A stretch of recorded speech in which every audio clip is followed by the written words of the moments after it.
Hey everybody, welcome back to Twisted Willow. This past year was the first year that we bred our own chicks, so we have a lot of excess roosters this year.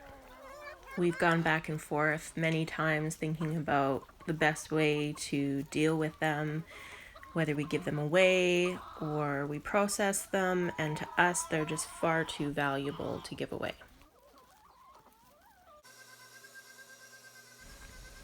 So we dispatched the roosters. We felt that this was the best option for us. We deboned them, we cut up all the meat, and now I'm putting it through the meat grinder. We raise all of our chickens on a wheat, corn, and soy free diet, so for us, this meat is something that we can't get anywhere else.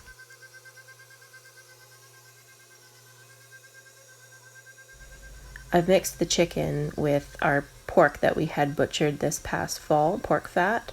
So I did about an 80-20 mix on that. And I ground the pork fat first so that it was colder. That way it wouldn't gum up the grinder. This is the first time I've used the grinder attachment on my stand mixer.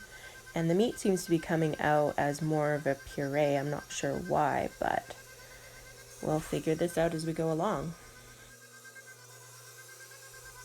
I'm grinding up all of this rooster meat because these roosters were a little bit past their prime of when I would want to butcher them, and the meat could be quite tough.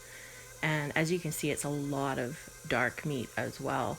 So I'm going to be making Italian chicken sausage from this meat.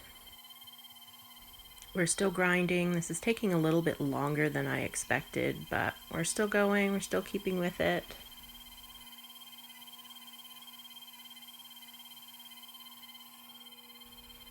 We're making progress.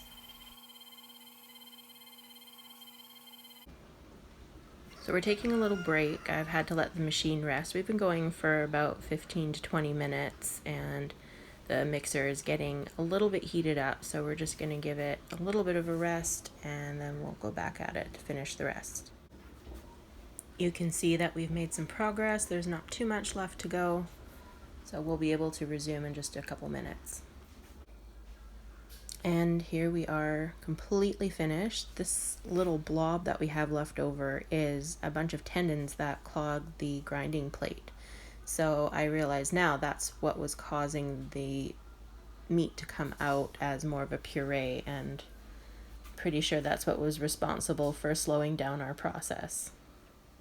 So this is what we have from the grinding process. So we have about 7 pounds of lean chicken meat, and we've added about 20% of our pork fat.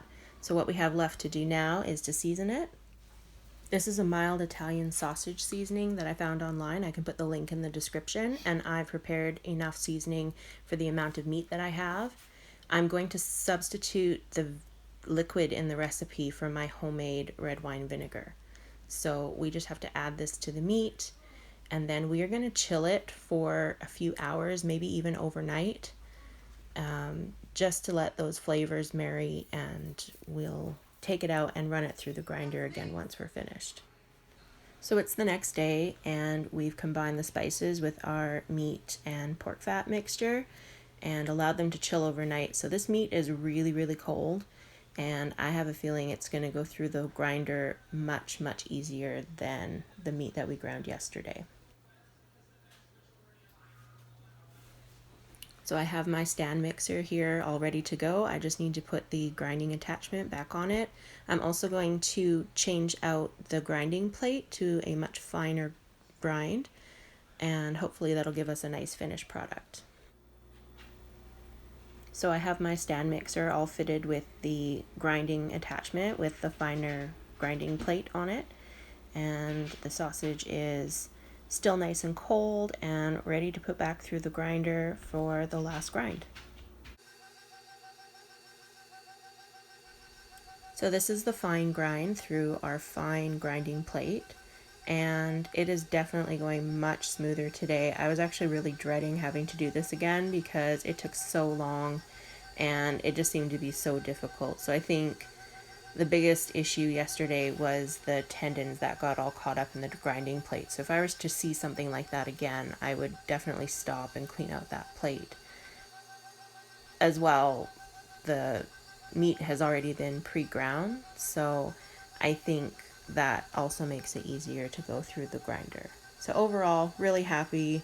Definitely a better experience this time around. And as well, I think the meat being very thoroughly chilled, I think is also helping.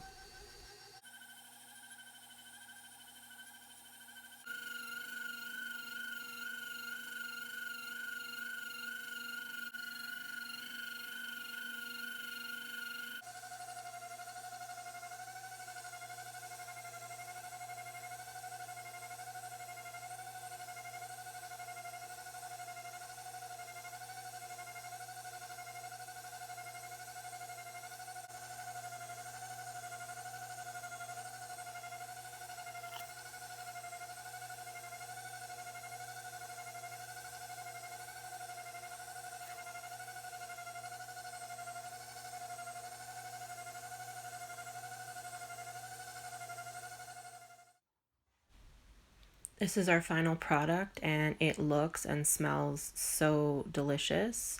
So our little grinding attachment didn't do too bad a job. This is a pretty small amount to grind. I wouldn't want to do too much more than that.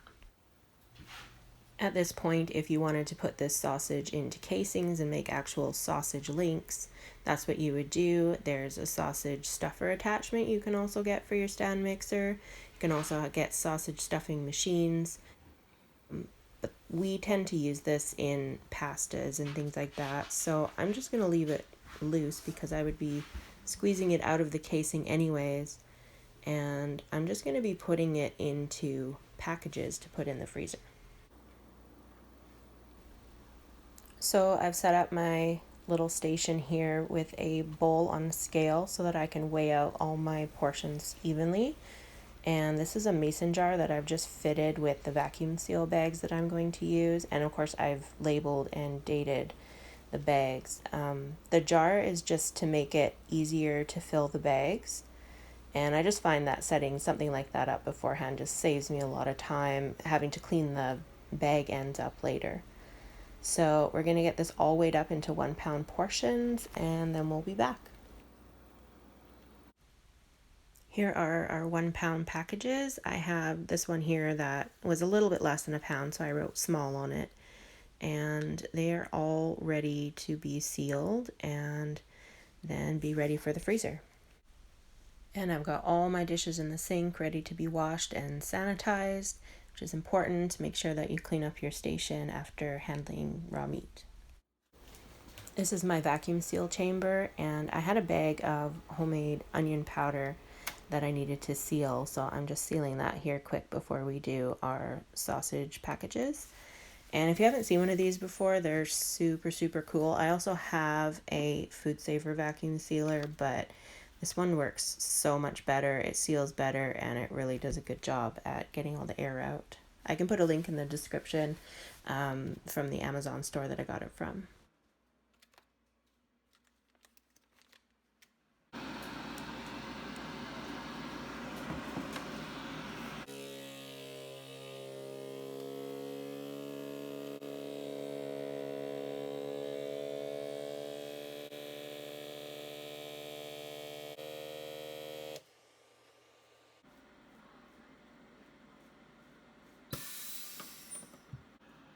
So that's been vacuumed and sealed, and that is going to be ready to put in the freezer. So I just need to do the rest.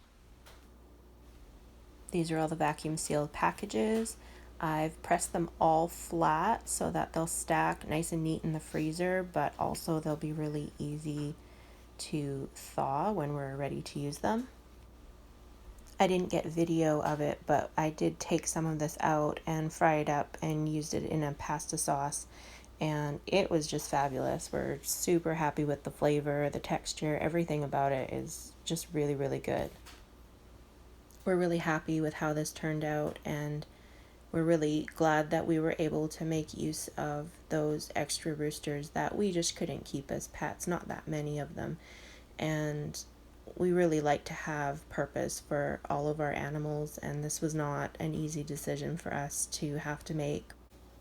I also kept the bones and I've put them in a package together so that we can use them to make broth, so that we use as much of these animals as we possibly can.